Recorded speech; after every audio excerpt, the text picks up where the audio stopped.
that this account was written about 1873, and therefore a few of the points perhaps may strike us as not quite up to date, but still it's a very fine account. When the race of Israel found itself in Chaldea, it entered once more on the great theatre of the world, which it had quitted on its exodus out of the valley of the Nile, and from which for 1,000 years, with the exception of the reign of Solomon, it had been secluded among the hills of Palestine.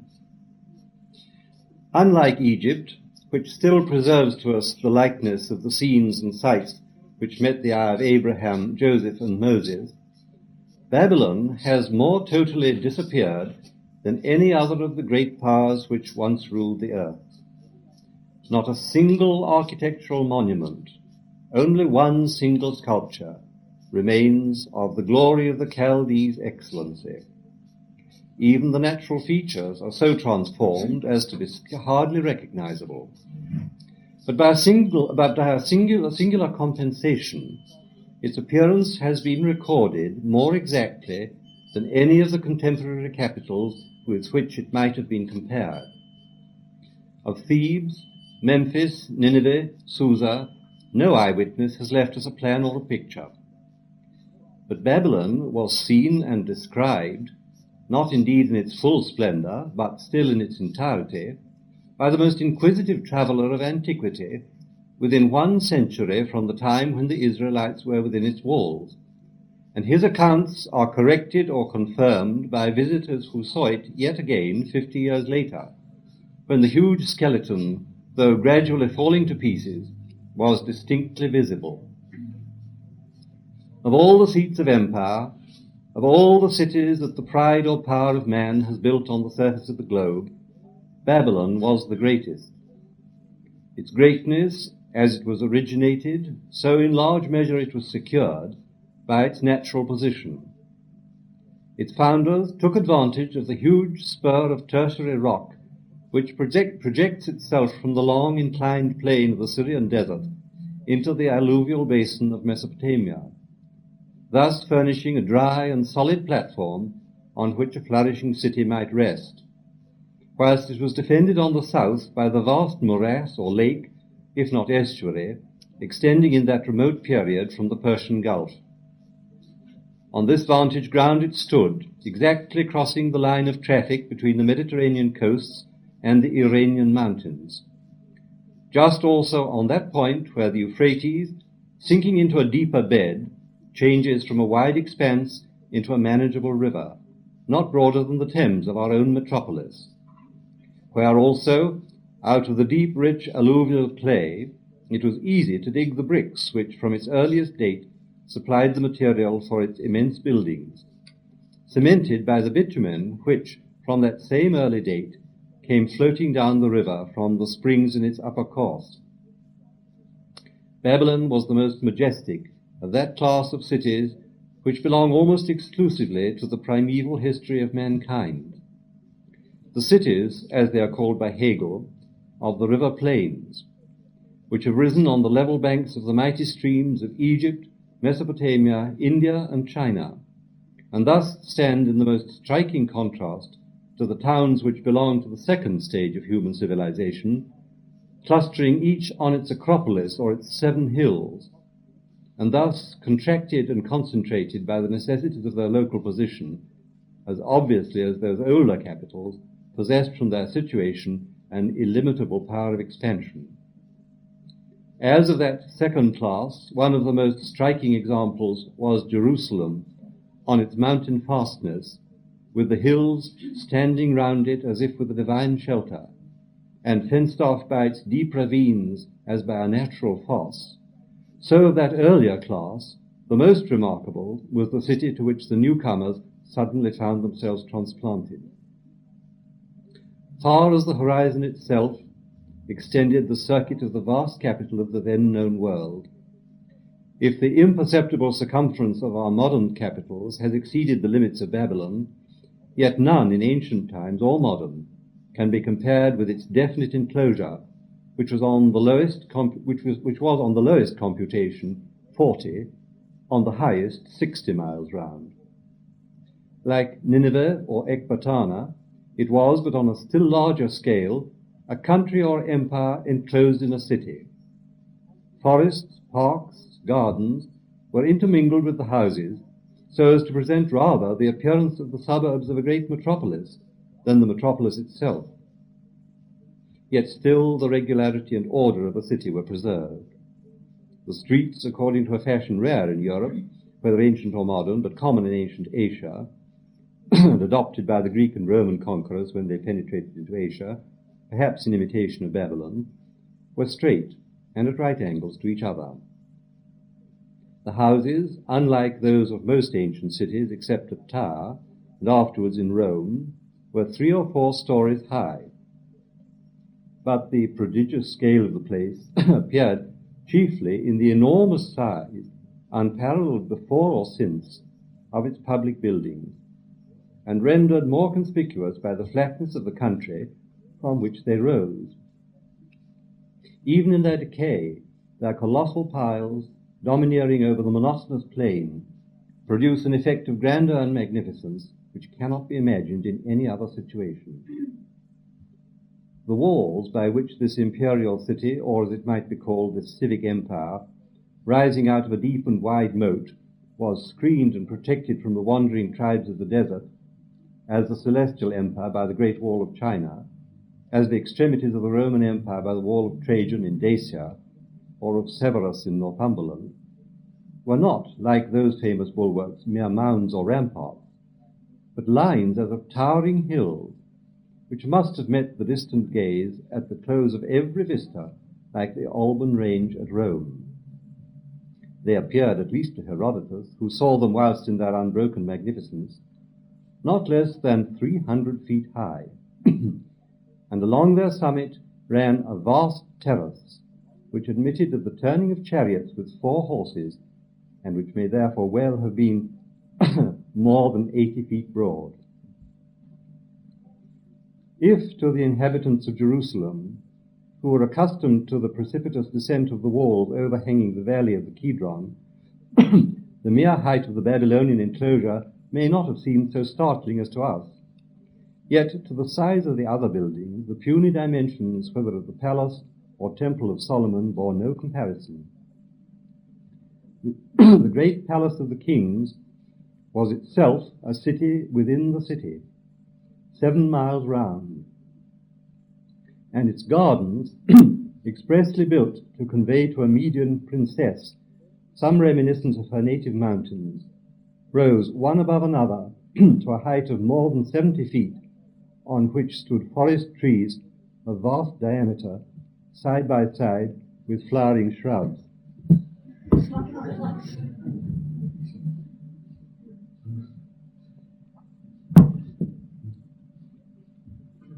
On the walls of the palace, the Israelites might see painted those vast hunting scenes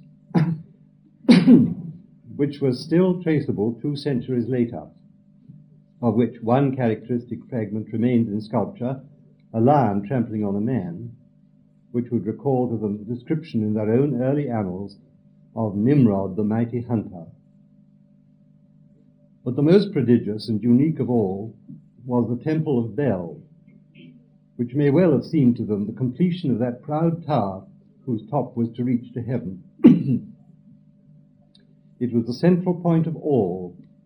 It gave its name to the whole place, Bab-El, or Bab-Bel, the gate of God, or Bel, which by the quiet humor of primitive times had been turned to the Hebrew word Babel, or confusion. Babylon's doing something to it all.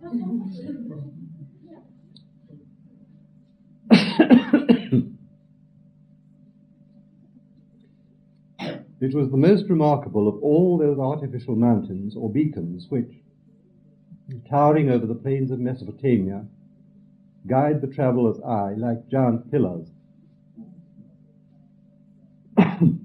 It rose like the great pyramid, square upon square, and was believed to have reached the height of 600 feet. Its base was a square of 200 yards.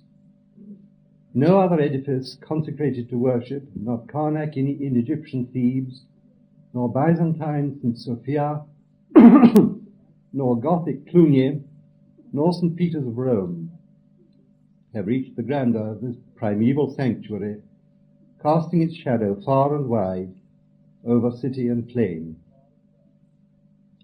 Thither, as to the most sacred and impregnable fortress, were believed to have been transported the huge brazen laver, the precious brazen pillars, and all the lesser vessels of the Temple of Jerusalem, together doubtless with all the other like sacred spoils, which Babylonian conquest had swept from Egypt, Tyre, Damascus, or Nineveh. And when from the silver shrine at the summit of this building, the whole mass of mingled verdure and habitation for miles and miles was overlooked, what was wanting in grace or proportion must have been compensated by the extraordinary richness of colour. Some faint conception of this may be given by the view of Moscow from the Kremlin over the blue, green and gilded domes and towers springing from the gardens which fill up the vacant intervals of that most oriental of European capitals. But neither that view nor any other can give a notion of the vastness of the variegated landscape of Babylon as seen from any of its elevated points. Apologize.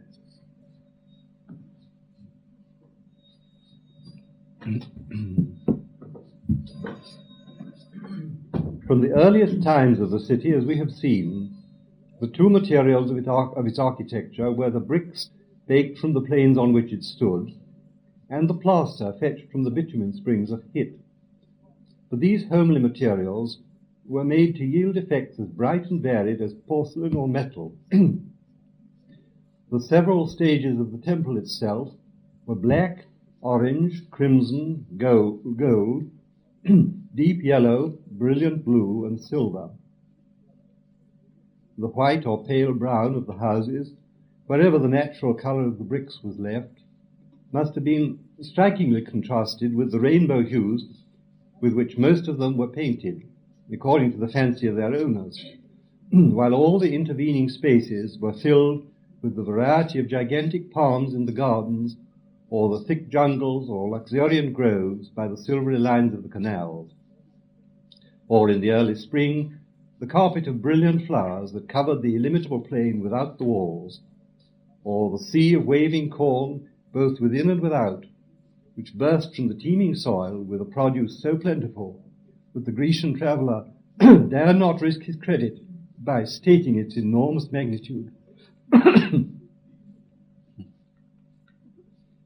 When from the outward show we descend to the inner life of the place, Babylon may well indeed, to the secluded Israelite, have seemed to be that of which to all subsequent ages it has been taken as the type, the world itself.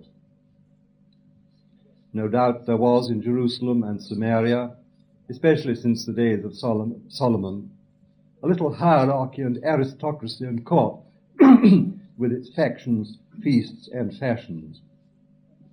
But nowhere else in Asia, hardly even in Egypt, could have been seen the magnificent cavalry careering through the streets, the chariots and four, chariots like whirlwinds, horses swifter than eagles, horses and chariots and horsemen and companies, with spears and burnished helmets.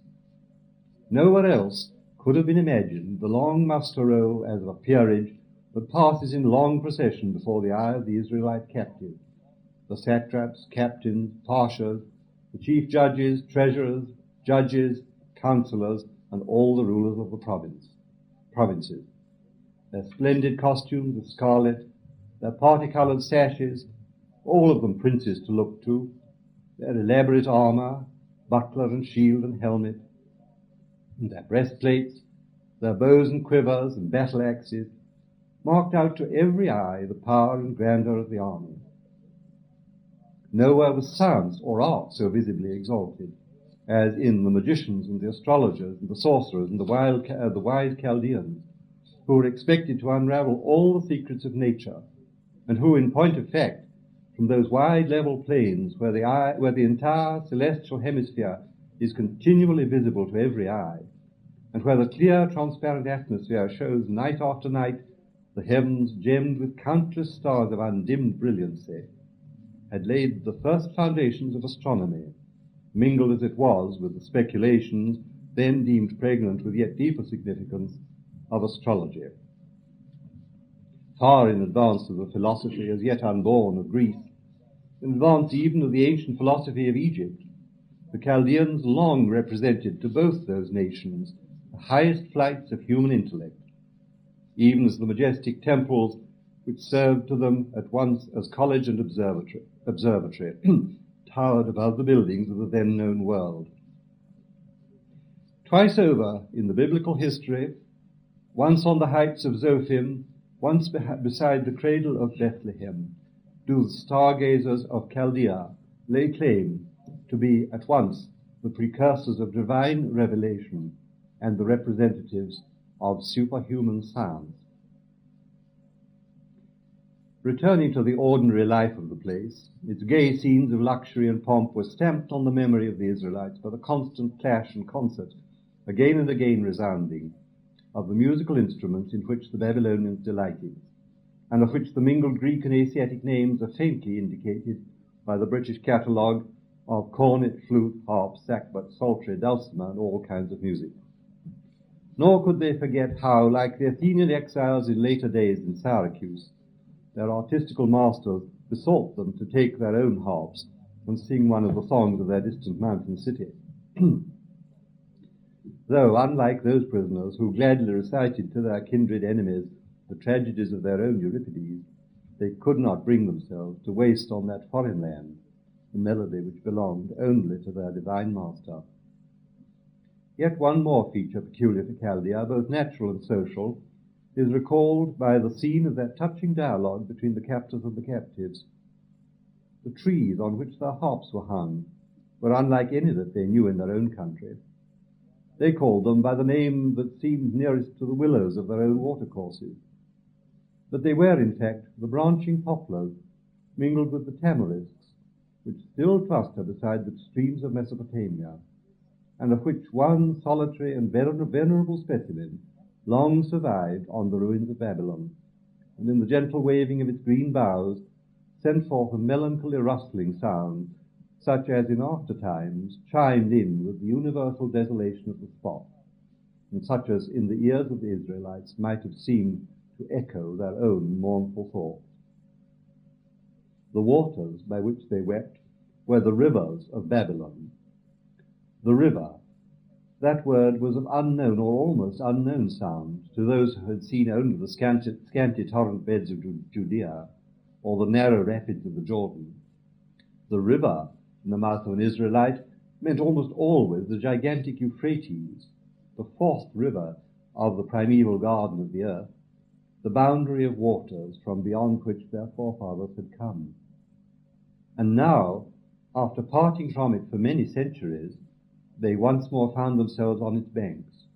Not one river only, but literally, as the psalmist calls it, rivers. For by the wonderful system of irrigation, which was the life of the whole region, it was diverted into separate canals, each of which was itself a river, the source and support of the gardens and palaces which clustered along the water's edge. And the country far and near was intersected with these branches of the mighty stream. One of them was so vast as to bear then the name which it even bears to this day of the Egyptian Nile.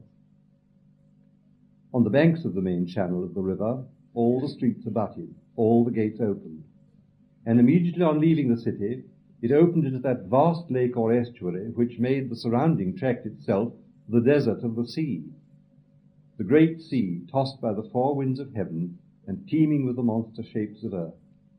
The sea on which floated innumerable boats or ships, as the junks at Canton or the gondolas at Venice, or even as the vast shipping at our own renowned seaports.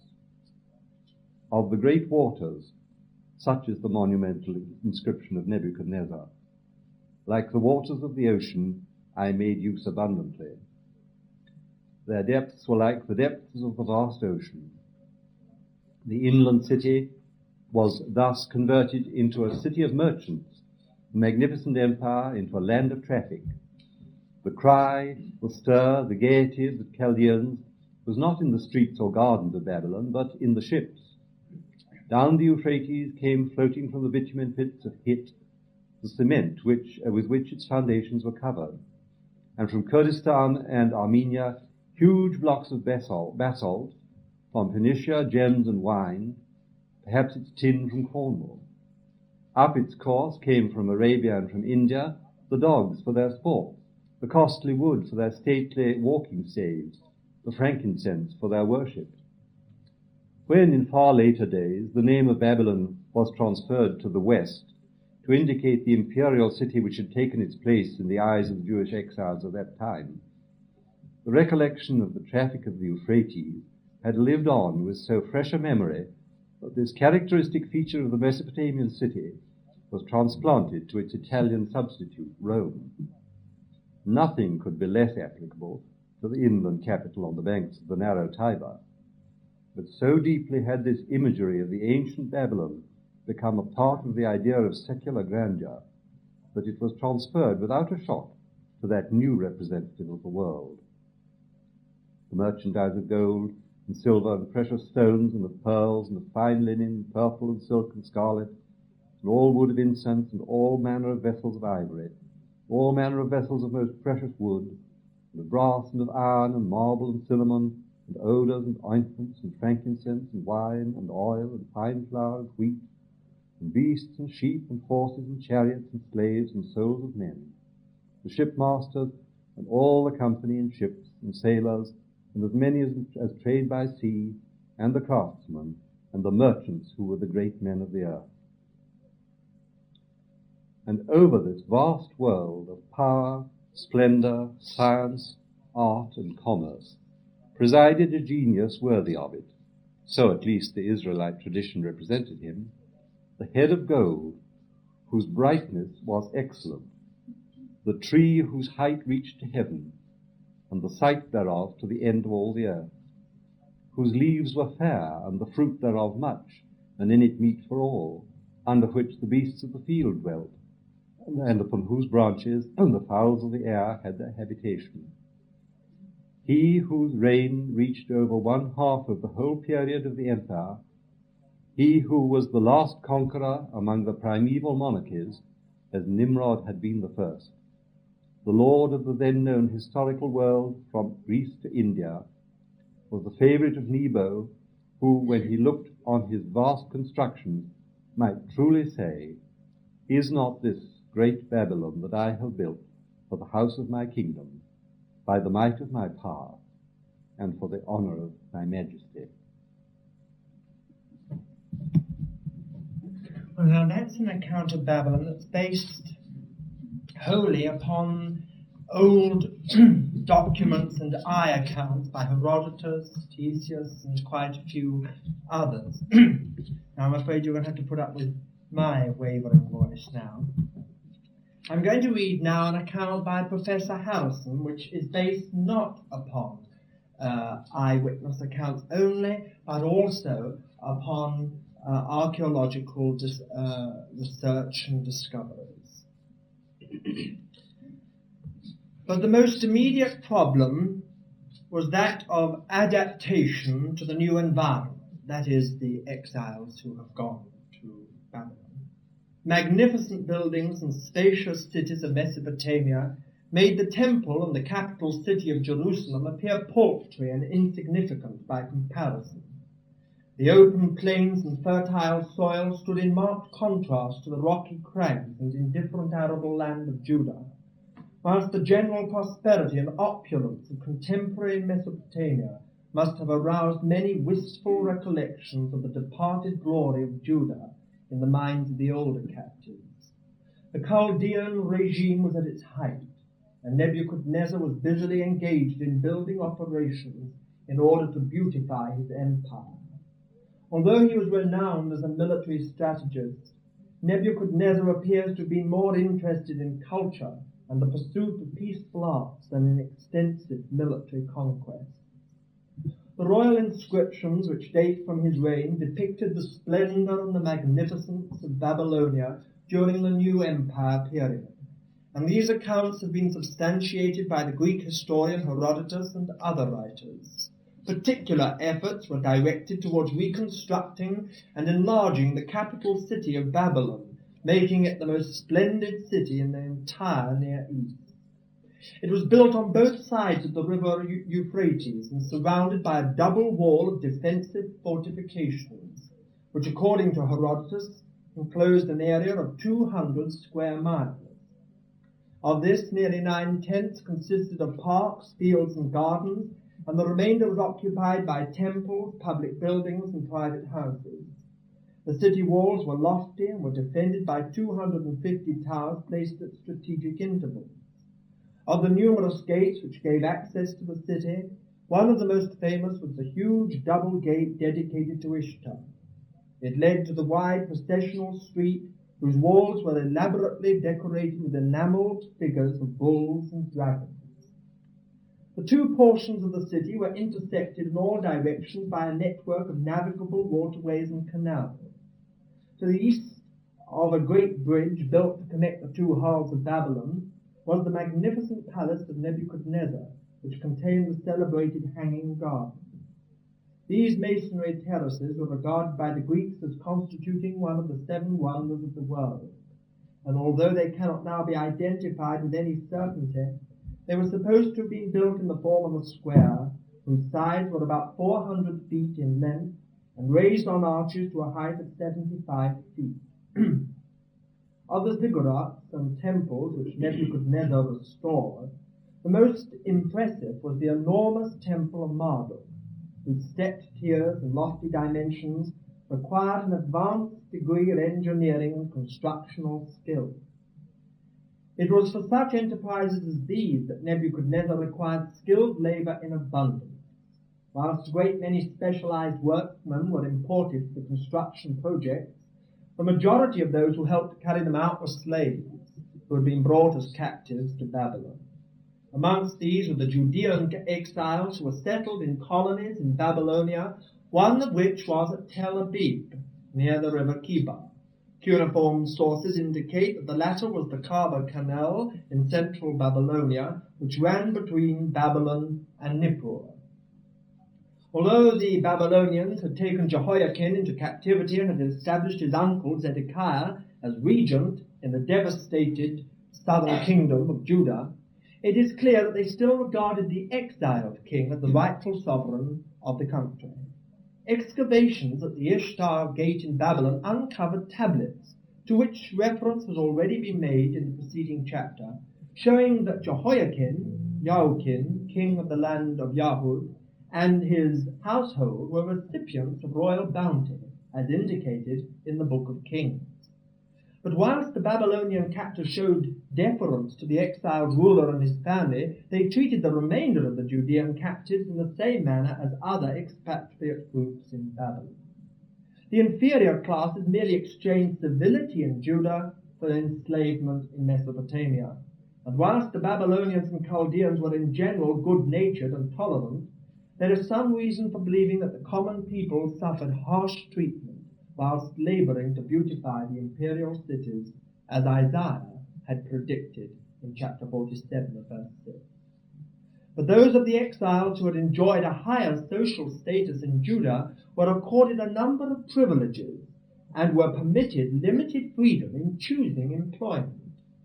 The thriving economy of the new Babylonian Empire presented almost unlimited opportunities for enterprising individuals, and the Babylonians made no attempt to hinder any of the Judean exiles from rising in a proper manner to positions of prominence and responsibility. In consequence, men like Daniel, Nehemiah, came to exercise important functions in government circles, whilst lesser individuals who lived near busy commercial centres, such as Nippur, had every opportunity for amassing wealth and property. Whilst, therefore, the Babylonian captivity cannot be compared for severity with the oppression in Egypt, there were certain features of a somber character which impressed themselves upon the minds of the exiled Judeans, or Jews, as they became known about this time. Although the colourful life of the new Babylonian Empire had its attractions from a material point of view, there still remained the inescapable fact that the once proud inhabitants of the chosen land were now exiles amongst a strange people. However well they might have been treated by the Babylonians, the Jews could never forget that they had been dealt a severe blow by the captivity. But just as the prophetic message had sounded dire warnings in earlier days, so now it provided a reminder of the status which the captives were to occupy and the prospects which would confront them during the next few decades. The prophet Jeremiah had written to the exiles from Jerusalem, Jeremiah 25, stating that God had delivered his people into the power of the Babylonians as a punishment for their iniquity. The sojourn in Babylon would last for 70 years, after which God would bring the faithful Jews back to their native land. Because of these conditions, Jeremiah counseled the captives to accept the divine sentence with the best grace which they could muster, and attempt to learn the spiritual lessons which it was intended to convey. To this end, he advised them to settle down in their unfamiliar surroundings, to marry, cultivate the land which had been assigned to them. They were to live peaceably with their pagan neighbours, and to work for the day when God would hear their prayers and restore them to their homeland. If there arose from amongst them, said Jeremiah, men who claimed to be prophets of the Lord, but who uttered words of dissension and discontent, they were false prophets and were to be repudiated by the exiles. Any resistance to the idea of captivity would be construed as rebellion against the revealed will of God and would only evoke further punishment. To those Judeans who interpreted the fall of Jerusalem and the destruction of the temple in terms of the failure or inability of the Lord to protect his people, this letter must have had a bitter and ironic sound. In a time of dire emergency, their God, they felt, had been tried and found wanting, and this proclamation merely served to add insult to their injury. For them, the future could only be one of religious agnosticism, and no utterance of priest or prophet, however piously or forcefully it was framed, could again have any real meaning for their existence.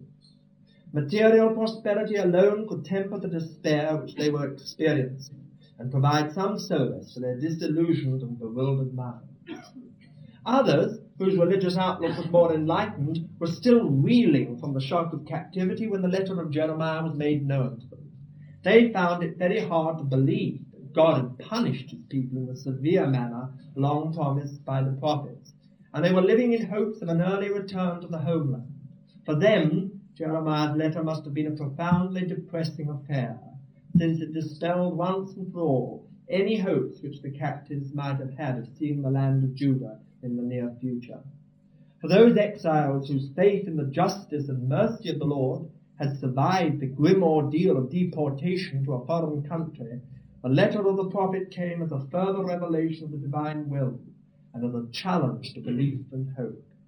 Whereas formerly God had predicted punishment and doom for his people, he was now assuring them of forgiveness and restoration in due time.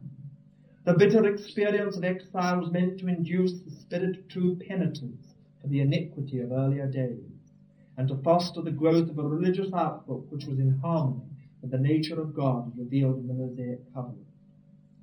But not even an appreciation of the moral and spiritual implications of captivity could prevent those feelings of discouragement, sadness, nostalgia, which from time to time overtake all exiles in every age. The depths of pathos found their fullest expression, naturally enough, in the poetry of a sorrowing nation, and some of the most beautiful of the Hebrew Psalms emerged from this sad period. To these unhappy and discouraged people, a message of hope and deliverance was brought by the prophet Ezekiel. A younger contemporary of Jeremiah and Daniel, he was of priestly stock and had been carried into captivity with King Jehoiakim in 597. He lived amongst a colony of Jews at Tel Aviv on the Kaba Canal, and he began to prophesy some 5 years after his captivity. Recapturing something of the spirit of Jeremiah, he pointed out to the exiles the underlying causes of the disaster which had overtaken Judah, and roundly condemned the wickedness and idolatry of his fellow countrymen. The versatility of Ezekiel made it possible for him to act as prophet, priest, and pastor to the exiled community. His consciousness of vocation is strongly reminiscent of the prophetic tradition of Jeremiah, by whose teachings he had been influenced prior to the fall of Jerusalem. Although his message seldom appealed to the majority of the exiles, his integrity and sincerity won for him the admiration of the Jewish elders, and his eloquence carried his utterances far beyond the limited audience to which they were addressed.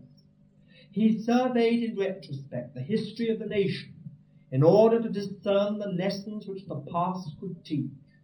Like Jeremiah, he insisted upon the sovereignty and omnipotence of the God of Israel, who in righteous indignation had delivered his people for a time into captivity. Like him, he also taught that national renewal would only begin when integrity of character and motive became the supreme concern of all religious activity. As the decades passed, this ideal was accomplished to an increasing extent, and when the prospect of a return to Palestine became a distinct probability, the morale of the faithful remnant rose to new heights. Expectation of deliverance coincided with significant political developments in the Babylonian Empire, with the rise to power of the Medes and Persians in Mesopotamia. For those Jews who had become captivated with the splendors of cosmopolitan Babylon and had risen to positions of political and social prominence, the prospect of a return to desolation and penury was far from attractive. But comparatively few of these shared the spiritual ideals of the righteous remnant, and being satisfied with their current state of material prosperity, they showed little indication of abandoning it for the doubtful privilege of rebuilding an impoverished nation in the ancestral homeland. The worldly success to which some of the Jewish exiles, we shall read an account of that in a few moments, had attained in the Babylonian Empire encouraged a degree of assimilation with the Mesopotamian peoples and an abandonment of those ideals which were implicit in the Mosaic covenant. In consequence, these Jews preferred to remain behind in Babylonia when the opportunity for a return to Palestine was given to the captive Jewish community. The great wealth and prosperity of the new Babylonian Empire continued throughout the reign of Nebuchadnezzar II, and his proud boast, as recorded in Daniel chapter 4 and 30, was certainly in keeping with his ambitious building schemes. His interests also extended to some of the old Sumerian cities, and at Ur he restored the huge complex of the Temple of Nana, remodeling it and raising the level of the outer court. This work appears to have been undertaken in the spirit of religious reformation, which places the account, now listen to this, of the image worship in Daniel chapter 3 in a new perspective. Woolley discovered that the rooms which the sacred prostitutes and priestesses had occupied near the sanctuary had been removed completely during the restoration. A space had been cleared in front of the sanctuary, and an altar had been set up in full view of the worshippers so that they could observe the priest as he made his offerings in public on the altar. This was a distinct departure from earlier procedures, since the ritual acts of the ministrant were secrets known only to the priesthood. It seems clear that Nebuchadnezzar had initiated a program of religious reform which sought to modify the sensuous rituals of antiquity and permit the worshipping public to participate as a group in the sacrificial offerings. This reform of ritual is reflected in the 3rd chapter of Daniel, which recorded a decree ordering the populace to worship an image of the king. This monument had been set up in the plain of Jorah, and all had ready access to it. As Woolley comments, what was there new in the king's act? Not the setting up of a statue, because each king in turn had done the same, The novelty was the command for general worship by the public. For a ritual performed by priests, the king is substituting a form of congregational worship which all his subjects are obliged to attend. It's rather like modern Japanese Shinto worship, the worship of the emperor. As might be expected, contemporary Babylonian historical records made no mention of the mental affliction which, according to the book of Daniel, overtook Nebuchadnezzar towards the end of his life. The illness in question, I've never heard of this, the illness in question, which was a rare form of monomania, known as boanthropy, must have been a source of perplexity and embarrassment to official circles. It was only after 3 centuries that a Babylonian priest, Berosus by name, recorded a tradition which said that Nebuchadnezzar was suddenly taken ill towards the end of his reign. Eusebius, in the 4th century after Christ, quoted a different account which related that the king suddenly disappeared after predicting the downfall of his empire. This tradition appears to be a garbled reflection of the narrative in Daniel chapter 4, and may have been preserved in that form to conceal the presence of mental derangement, which was held in universal awe and dread in antiquity. When Nebuchadnezzar died in 562, he was succeeded by his son Marduk, who is called Evil Merodach in Kings. With his accession, the power of the empire waned, and after 2 years he was murdered by his brother-in-law, Nebuchadnezzar, who reigned for 4 years. In 556, his son occupied the throne for a few months, and he too was killed in a conspiracy, and one of his murderers, Nabonidus, succeeded him. He reigned until 539 BC and was the last monarch of the new Babylonian Empire. He was a man of considerable culture and was particularly interested in archaeological pursuits. He dispatched his scribes throughout Mesopotamia to collect ancient inscriptions from widely divergent sources and ordered names and dates of Mesopotamian kings to be compiled. There is some reason for thinking that his mother had been a priestess in the temple of the moon god at Hera, and this may have influenced Nabonidus to become a religious antiquary. He was the last Babylonian ruler to attempt repairs to the ziggurat of the moon deity at Ur. And when his restorations were completed, he installed his own daughter there as the high priestess. She apparently collected a number of artifacts from an earlier period and maintained a small museum of local antiquities, part of which was unearthed by Woolley.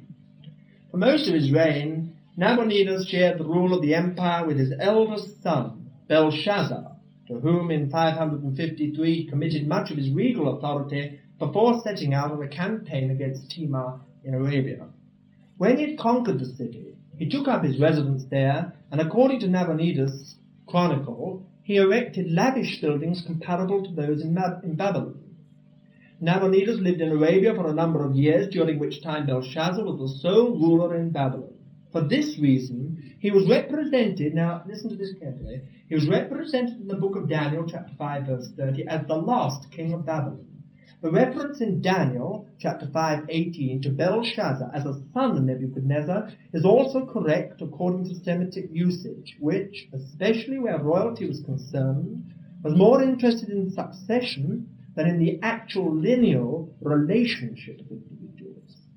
Nitocris, the mother of Belshazzar, was apparently the daughter of Nebuchadnezzar, and since the Semites often use the terms son and grandson interchangeably, it would still be correct to speak of Belshazzar as the son of Nebuchadnezzar. Declining power of the new Babylonian Empire encouraged the rise of an energetic Persian ruler, Cyrus II, who succeeded his father, Cambyses I, about the year 559 BC as ruler of Anshan. He rapidly united the people of this vassal state of Media, and in 549 he revolted against Astyages, his suzerain. After a short time he conquered him in battle, and thus Cyrus fell heir to the Medo-Persian Empire. So great was his potential strength that an alliance was hurriedly formed against him. Those who participated were Croesus, king of Lydia, Asia Minor, a fabulously wealthy king who is credited with having invented coinage, Nabonidus of Babylon, and Amasis, the pharaoh of Egypt. In 546, Cyrus attacked the forces of Croesus and defeated him, thereby gaining control of the whole of Asia Minor. His next thrust was Babylon itself, and the Cyrus cylinder recorded the way in which Marduk, the patron deity, assisted the subsequent victory. Marduk, to his city Babylon, he caused him to go. He made him to take the road to Babylon, going as a friend and companion at his side.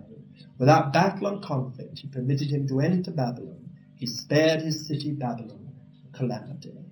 Cyrus is said to have diverted the course of the river Euphrates in his assault on the capital city, so that his troops entered Babylon along the bed of the river. At all events, Babylon fell to the Persian forces in 538 BC, and the Chaldean army under Belshazzar was routed. With the conquest of Babylon, Cyrus was the ruler of the largest empire that the world had known, and during the reign of his son, the influence of Persia was to extend as far west as Egypt. And I've kept the most interesting account till last because I thought that if you were all bored, you might at least find Werner Keller's account the most interesting of all. Certainly it comes down to a lot of practicality.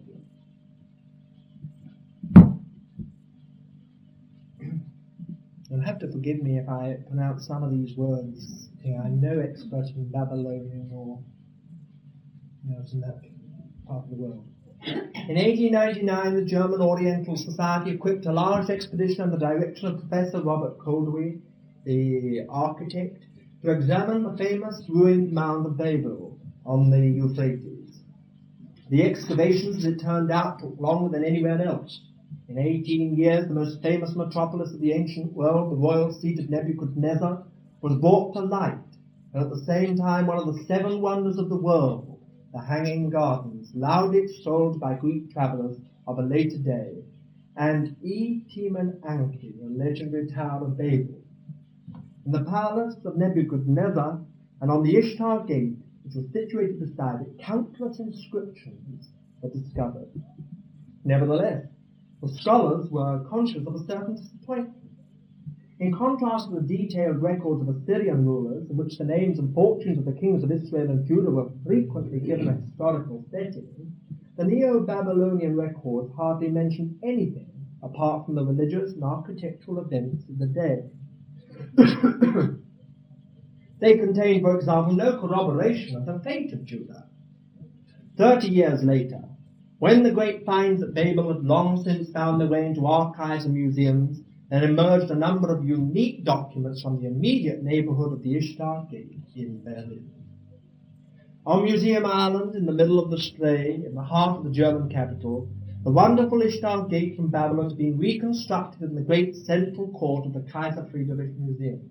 Menacing and sinister, the bright yellow bodies of the long row of lions stood out against the deep blue of the glazed tiles on the processional way of Marduk.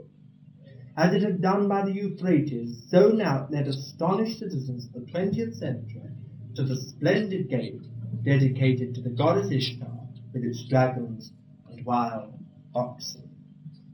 I read that because it's just a little introduction to the rest. Now, a little more.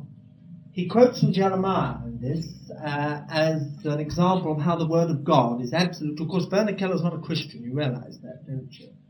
And at least we don't believe that he is. He himself says that he's not a fundamentalist. Build ye houses and dwell in them, plant gardens and eat the fruit of them, that ye may be increased there and not diminished, and seek the peace of the city whither I have caused you to be carried away captive. So wrote the prophet Jeremiah from Jerusalem to the elders, priests, prophets, and to the whole nation that at Nebuchadnezzar's bidding had been carried off to Babylon. Following his well-considered advice, they sought and found the peace of the city and did not fare at all badly. The exile in Babylon was not to be compared with the harsh existence of the children of Israel on the Nile, in Pithom and Ramses in the days of Moses. Apart from a few exceptions, there was no heavy forced labor. Nowhere is there any mention of their having to make bricks by the Euphrates. Yet Babylon ran what was probably the greatest brick-making industry in the world at the time. For never was there so much building going on in Mesopotamia as under Nebuchadnezzar. Anyone who took Jeremiah's advice as his guide got on well, some indeed very well. One family, which had made the grade, has left to posterity its dust-covered business documents on clay. Murashu and Sons, International Bank, insurance, conveyancing, loans, personal and real estate, head office, Nippur, branches everywhere. A firm with a reputation throughout the world, the Lloyds of Mesopotamia. The Murashus, displaced persons from Jerusalem, had done well for themselves in Nippur since 587 BC. They were an old established office. Their firm still stood for something in Mesopotamia, even in the Persian era. The books of Murashu and Sons are full of detailed information about the life of the exiles, such as their names, their occupations, their property. Scholars from the University of Pennsylvania discovered some of the Jewish firm's deeds stored in its former business premises in Nippur. They were in great clay jars, which in accordance with security precautions in those days, had been carefully sealed with asphalt. It was not only Assyriologists who read the translations of these documents with delight. The officers of Murashu and Sons were a hive of activity. For 150 years they enjoyed the confidence of their clients, whether it was a matter of conveyance of large estates, or sections of the canals, or of slaves. Anyone who could not write when he came eventually to add his signature put, instead of his name, the print of his fingernail on the documents. It corresponded to putting a cross in the presence of witnesses, as in the case of the Mitchellets today. One day, 3 jewelers called on Murashu and Sons. Elil, Aha Idina, and Belsunu and Hatim said to Elil Nadin Sum, son of Murashu, "In the case of this emerald ring, we give a 20 years guarantee that the stone will not fall out of the gold. If the emerald falls out of the ring before the expiry of 20 years, Elilaha Idina, Belsunu, and Hatin undertake to pay damages to Elil Nadin Sum amounting to 10 minas of silver." The document is signed by 7 people. Before the lawyer's name, the clay bears the imprint of 3 fingernails. These are the signatures of 3 jewelers who were unable to write. An exiled Jew, I don't know how to pronounce his name, Manu Danijama, came to Murashu and Sons because he wanted to arrange a deed of conveyance for the Babylonian concerning an important herd of cattle. 13 old rams, 27 2-year-old rams, 152 lambing ewes, 40-year-old rams, 40-year-old ewe lambs, an old he-goat, a 2-year-old goat, a total of 276 white and black, large and small sheep and goats. Cash on delivery. Manu Nijama to be responsible for pasture, feeding and safe custody. Nippur, the 25th of Elul, signed fingernail of Manu Nijama. Securities for those imprisoned for debt were deposited with the bank. There were special departments for all eventualities of life. The rate of interest was 20%, not introduced by Murashu, let it be said. That was the normal rate in those days. Murashu and Sons may serve as an example of the profession which since the days of the exile has been associated with the children of Israel. It became for them the profession par excellence, and has remained so until now, that of merchant and trader. In their homeland they had only been peasants, settlers, cattle breeders, and tradesmen. The law of Israel had made no provision for commerce. It was an alien occupation. The word Canaanite was for them synonymous with shopkeeper, merchant, people whom the prophets had vigorously castigated for their sins. He is a merchant. The balance is a deceiver in his hand. He loveth to oppress, said Hosea and Amos. The switch over to this hitherto forbidden profession was extremely clever, a fact that is seldom properly understood, for it proved to be in the last resort, when added to a tenacious attachment to their old faith, the best guarantee of the continuance of Israel as a people. As farmers and settlers scattered throughout a foreign land, they would have intermarried, interbred with the people of other races, and in a few generations would have been absorbed and disappeared. This new profession demanded that their houses should be in more or less large societies within which they could build themselves into a community and devote themselves to their religious practices. It gave them cohesion and continuity. The Israelites could have chosen no better training college. Babylon, as an international center of trade, industry and commerce, was the great school for the cities and capitals of the whole world, which from then on were to become the home of the homeless. The metropolis, whose ruins after 2,500 years still betray its ancient power and glory, had no equal in the ancient world. 60 miles south of busy Baghdad, the desert is churned up, scarred and furrowed. As far as the eye can see, there stretches a maze of trenches, rubble heaps and pits, which bear witness to the efforts of German archaeologists over a period of 18 years. As a result of this prolonged campaign, Professor Robert Coldray has been able to bring to light the famous Babylon of the Bible.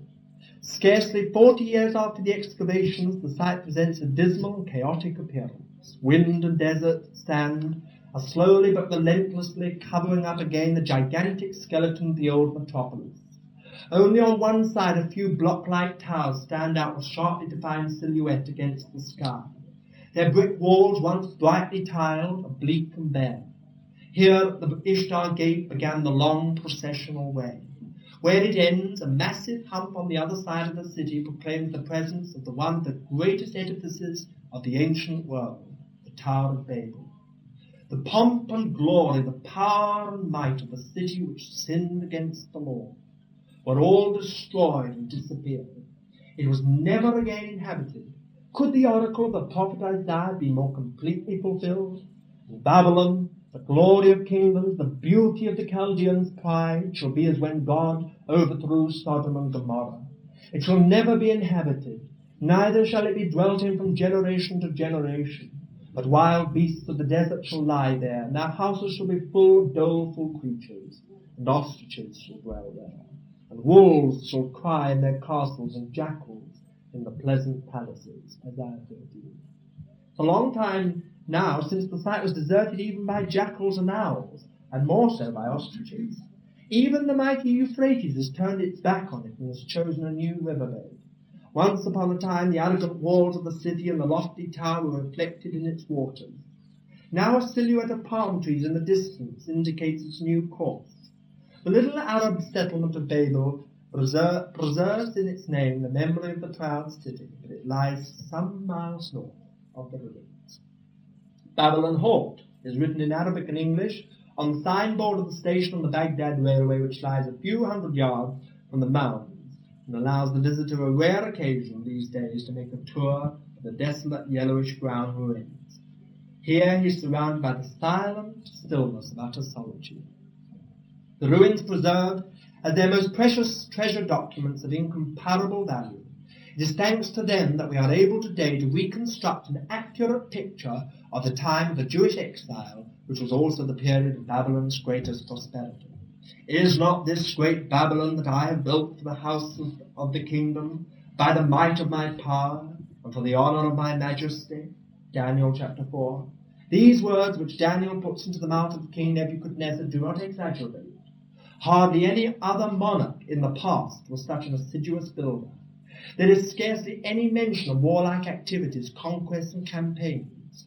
In the forefront there is the constant building activity of Nebuchadnezzar.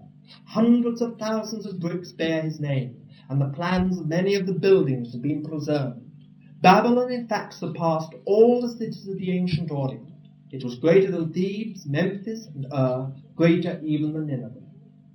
The center of the city, which is full of 3- and 4-storied buildings, is traversed by dead straight streets, not only those that run parallel to the river, but also the cross streets which lead down to the waterside. So Herodotus described what he himself had seen.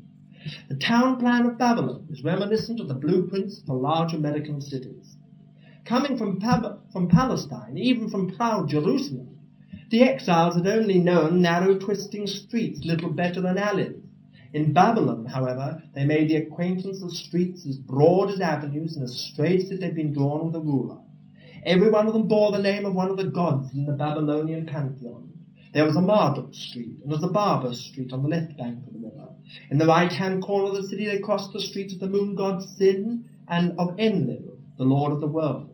On the right bank, Adad Street ran from east to west and intersected the street of the sun god, Shamash Street. Babylon was not only a commercial but a religious metropolis, as can be seen from an inscription. Altogether there are in Babylon 53 temples of the chief gods, 55 chapels of Marduk, 300 chapels for the earthly deities, 600 for the heavenly deities, 180 altars for the goddess Ishtar, 180 for the gods Nergal and Adad, and 12 other altars of different gods. Polytheism of this kind, with worship and ritual which extended to public prostitution, must have given the city, in terms of the present day, the appearance of an annual fair. But the most vicious practice of the Babylonians is the following, writes Herodotus in shocked astonishment. Every woman in the country must take her seat in the shrine of Aphrodite, and once in her life consort with a stranger.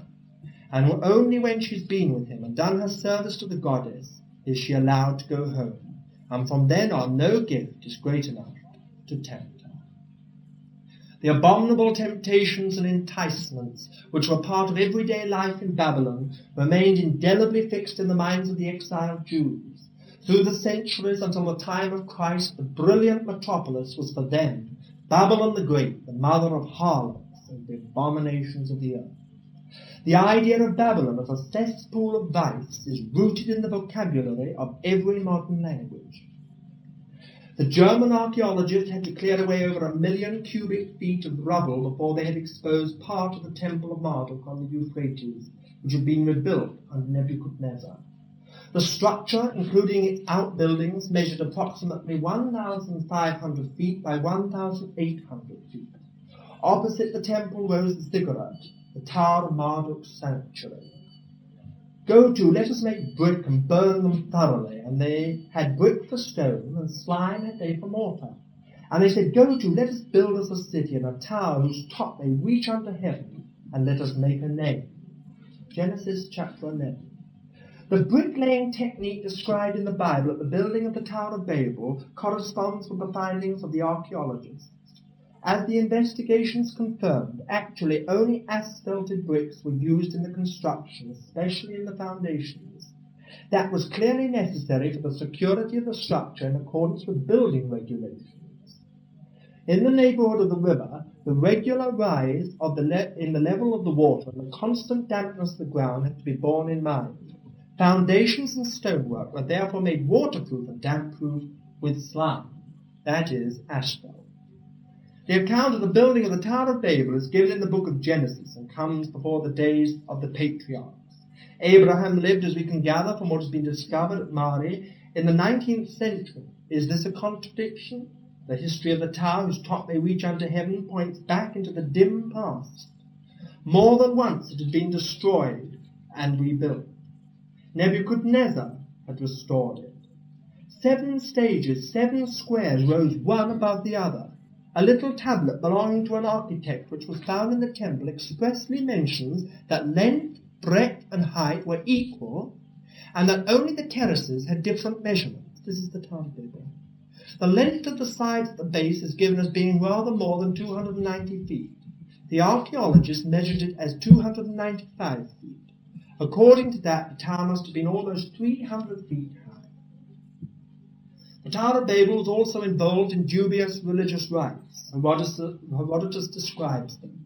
On the topmost tower there is a spacious temple, and inside the temple stands a couch of unusual size, richly adorned, with a golden table by its side. There is no statue of any kind set up in the place, nor is the chamber occupied at nights by anyone but a single native woman, who, as the Chaldeans, the priests of this god affirm, is chosen for himself by the deity out of all the women of the land.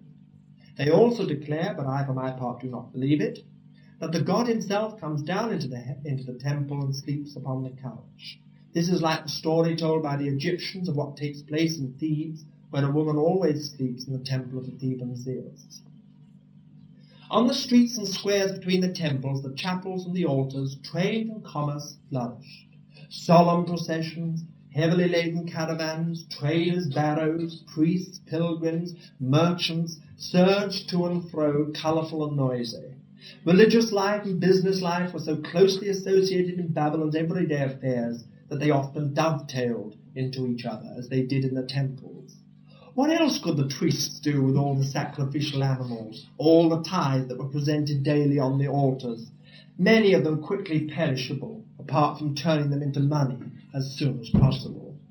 Just as in the temple authorities in Babylon ran their own departmental stores and warehouses, they also ran their own banks to invest their revenues to the best advantage.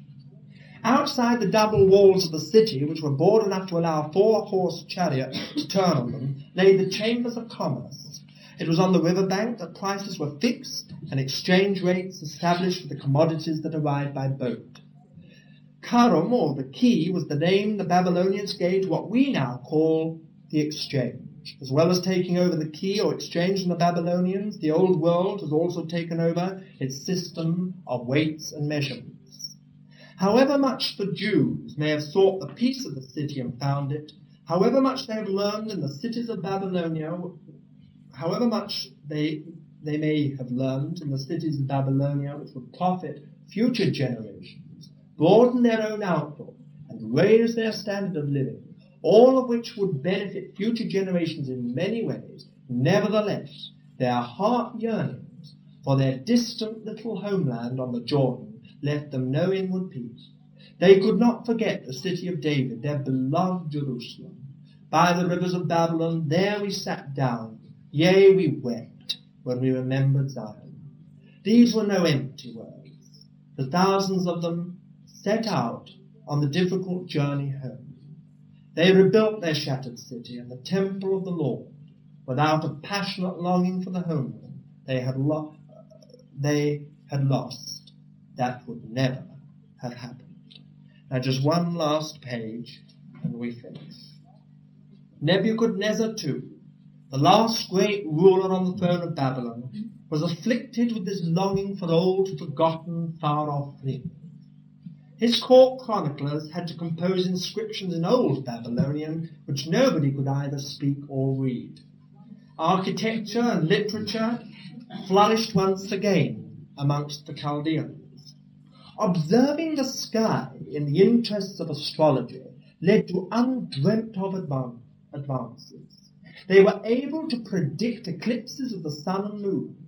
In the Babylonian school of astronomy, about 750 BC, observations of heavenly bodies were recorded and continued without interruption for over 350 years, the longest series of astronomical observations ever made. The accuracy of their reckoning exceeded that of European astronomers until well into the 18th century. Nabonidus may well have been the first archaeologist in the world. This monarch, the last of the Babylonian rulers, caused ruined shrines and temples to be excavated, old inscriptions to be deciphered and translated. He restored the stage tower of which had been weakened by age. Princess Belshazzar, sister of the Belshazzar in the Bible, had the same interests as her father, Nabonidus. Woolley discovered in an annex to the temple in where she'd been priestess, a regular museum with objects which had been found in the southern states of Mesopotamia, probably the earliest museum in the world. She had actually carefully catalogued her collection, piece by piece, on a clay cylinder. This is, in Woolley's words, the oldest museum catalogue known. One people alone, broken up into many parts and at that time scattered far and wide throughout the Fertile Crescent, did not succumb to surfeit or slackness. The children of Israel, descendants of the patriarchs, were filled with eager hope and had a definite end in view. They did not disappear. They found the strength to preserve themselves for new millennia up to the present day. For 1,500 years, mankind's brightest light had come from the Fertile Crescent, the oldest center of civilization since the Stone Age. About 500 BC, the darkness fell, imperceptibly but irresistibly, over the lands and peoples who had within them the seed of all that would come after them, but in other lands. That throws a lot of light on the head of gold, doesn't it? A new light was already shining from the mountains of Iran. The Persians were coming. The great Semitic states and Egypt had fulfilled their assignment in history. The most significant and decisive part of man's early existence had helped prepare the ground for the Indo-Germanic kingdoms which gave birth to Europe. From the extreme southeastern tip of the continent, the light travelled farther and farther west, from Greece to Rome, across the barrier of the Alps, across Western Europe, and up to Scandinavia and the British Islands, light from the east. On its way, within a few centuries, new civilizations would appear. Art would reach unimagined heights of beauty and harmony. The human mind, in the philosophy and science of the Greeks, would soar to pinnacles denied to the ancient Orient.